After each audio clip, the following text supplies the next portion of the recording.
gubernur, minta rekomendasi dikasih lagi. Lalu minta jadi calon presiden, minta rekomendasi dikasih lagi. Kedua kali dikasih lagi. Lalu ada lagi minta untuk anaknya dikasih lagi.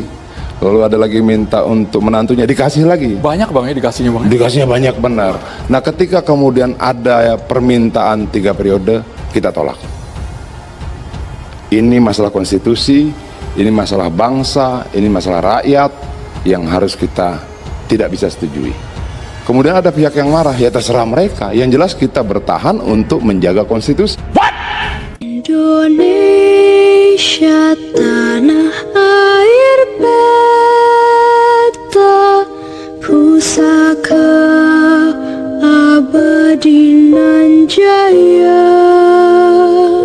Pernyataan itu disampaikan justru bukan oleh Pak Jokowi, melainkan beberapa menteri yang memang diakui orang-orang tersebut itu sangat dekat dengan presiden.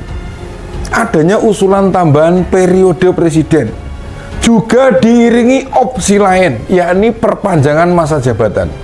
Ada Pak Bahlil Lahadalia, Menteri Investasi itu, Pak Erlangga Hartarto, Menteri Perekonomian, dan Pak Luhut, Menko Maritim. Menanggapi isu liar itu, dulu nih Pak Jokowi terlihat lumayan emosional menjawabnya nih, yakni bilang para pengusul itu ingin cari muka, ingin menampar muka, dan ingin mempermalukan. Mendengar jawaban itu tentu agak janggal bila Bang Adian bercerita sebaliknya. Namun melihat perkembangan politik terakhir, dicawapreskannya Gibran dari Koalisi Indonesia Maju menandakan adanya keengganan presiden mengakhiri jabatannya. Mbak Puan sih sudah mengklarifikasi di DPP PDI, tidak ada keinginan atau pembicaraan soal itu. Landasannya tidak ada celah untuk ngotak-atik konstitusi. Jadi sebenarnya bagaimana sih? Siapa yang bisa kita yakini informasi yang disampaikan Bang Andi, Pak Presiden, atau Mbak Puan nih? 3 periode ya. Keasikan nih dengan fasilitas jabatan mungkin kali. Meski tentu sekarang melalui anaknya. Apakah ini pertanda Presiden sudah banyak berubah sementara kita tidak pernah menyadarinya? Bung Adian mengungkapkan, PDIP menolak permintaan presiden, dan penolakan tersebut membuat kemarahan yang lumayan besar. Yang jelas nih, PDIP tidak bergeming dengan keinginan presiden, sebab sebuah konstitusi mesti ditegakkan. Konstitusi tidak bisa diubah semaunya, seenaknya sendiri. Masa aturan hukum bisa diubah-ubah tiap saat sepanjang orang yang berkuasa menginginkannya? Sekarang ini penduduk Indonesia 270 juta lebih, ibarat sebuah kapal. Ini kapal yang sangat besar sekali dan tidak bisa jalan cepat karena apa? Penumpangnya penuh, muatannya banyak. Nah, bila ingin berbelok atau beralih arah, tidak bisa mendadak, bisa membahayakan penumpang dong. Nahkoda bukan hanya butuh yang cerdas, yang terampil, dan tahu kemana kapal harus berjalan. Sekarang ini, kapal besar itu waktunya ganti nahkoda. Dan salah satu kandidat nahkodanya adalah seorang bocah yang baru bisa mengendalikan sampan, itu pun belum lama. Sebagai penumpang nih, kita berhak protes dong, berhak keberatan. Masuk pengalaman penarik sampan langsung mau dipromosikan menjadi nahkoda kapal besar. Dia nggak menganggap nyawa kita itu penting, berharga dan harus dijaga. Jadi sebenarnya apa yang terjadi nih? 3 periode itu beneran yang menginginkan Pak Jokowi, atau maksudnya di depan media malah menyudutkan orang yang usul itu gimana? Tolong dong Pak, jangan permainkan kami. Apa yang dikatakan Bung Adian membuat sedikit demi sedikit kepercayaan kami hilang. Rupanya presiden kami ini pintar bersandiwara, jago main drama, lihai berkamuflase. Padahal kami ini cinta tulus, Pak. Rasa sayang kami ikhlas. Pengorbanan kami tidak dibuat-buat. Masa sih Bapak lebih percaya Mas Gibran dimasukkan ke Koalisi Indonesia Maju yang rekam jejaknya beragam itu loh? Mungkin sekarang presiden bisa jagani, atau orang-orang di Koalisi Indonesia Maju nggak berani macam-macam. Itu karena Bapak masih menjabat. Nanti kalau sudah lengser, Pak, apa ya masih bisa ngatur mereka? Tak kira waktu Pak Jokowi itu menolak dicalonkan Ketua Umum PDIP, bentuk kematangan berpolitik, jebulnya pengen ngincar jabatan yang lebih menguntungkan dari sisi kuasa dan materi. Kayaknya beliau sekarang memang berubah, tak seperti yang dulu lagi, yang mengabdinya memang untuk bangsa dan negara. Kekuasaan sudah melenakan, tahta telah membutakan, jabatan mampu mematikan nuraninya. Betapa mengecewakannya pemimpin kita. Orang yang kita percaya, yang kita dukung, yang kita puji karena apa yang telah dilakukan selama ini.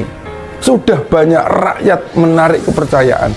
Dan ini semua berawal dari Gibran yang bersedia jadi cawapres.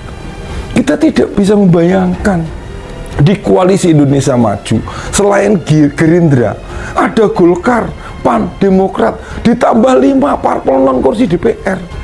Bukankah ada banyak kader di sana, banyak politisi hebat dan usianya juga masih muda?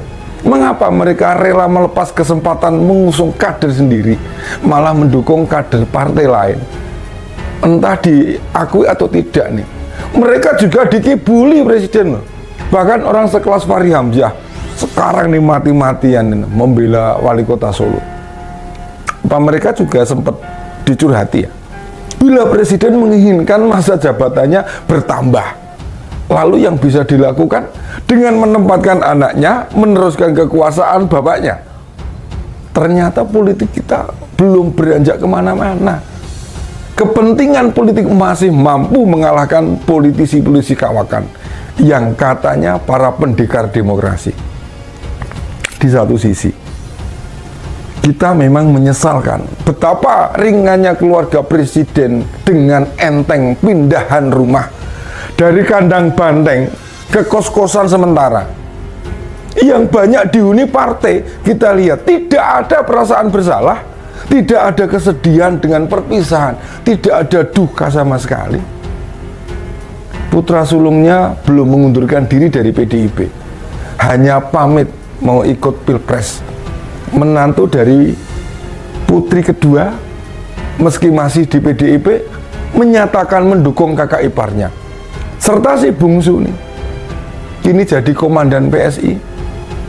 Keluarga presiden benar-benar merusak tatanan demokrasi, mengacaukan betapa pentingnya berkomitmen menjaga. Isu perpanjangan masa jabatan Presiden Joko Widodo kembali mencuat di tengah situasi politik nasional yang semakin dinamis. Muasal isu tersebut kembali muncul berawal dari pernyataan Wakil Ketua Tim Koordinasi Relawan Pemenangan Pilpres PDIP, Adian Apitupulu, mengenai pangkal perseteruan Jokowi dengan PDIP. Adian menyebut persoalan Jokowi dengan PDIP diduga disebabkan tidak dikabulkannya permintaan mantan Gubernur DKI Jakarta itu untuk memperpanjang masa jabatannya sebagai presiden menjadi 3 periode. Setia pada janji yang telah diucapkan. Benar, keluar masuk parpol itu hal yang biasa. Tapi tidakkah disebabkan oleh hal-hal yang krusial, yang prinsip, yang mendasar? Apakah layak seorang politisi keluar partai hanya karena mau jadi cawapres? Ingat, partai politik itu bukan angkot di mana kita bisa minta berhenti dan turun kalau tujuan kita sudah sampai. Beralih angkot lain itu sesuai dengan tujuan yang kita mau. Parpol itu bukan angkot, juga bukan bis umum. bukan tempat orang-orang yang kebetulan menuju tempat yang sama, lalu di tempat yang dituju kemudian bubar karena menuju rumahnya masing-masing. Di partai politik itu ada ideologi yang memang harus diperjuangkan, nilai-nilai kebenaran yang diyakini harus ditegakkan. Seorang politisi mestinya menjaga marwah, harga yang dipertahankan oleh orang yang ada di partai. Ideologi partai tidak sekedar kata-kata mutiara kosong yang hanya menempati ruang-ruang diskusi. Ideologi partai politik harus diimplementasikan dalam kata dan perilaku politisi. Indonesia sejak dulu kala tetap dipuja-puja bangsa.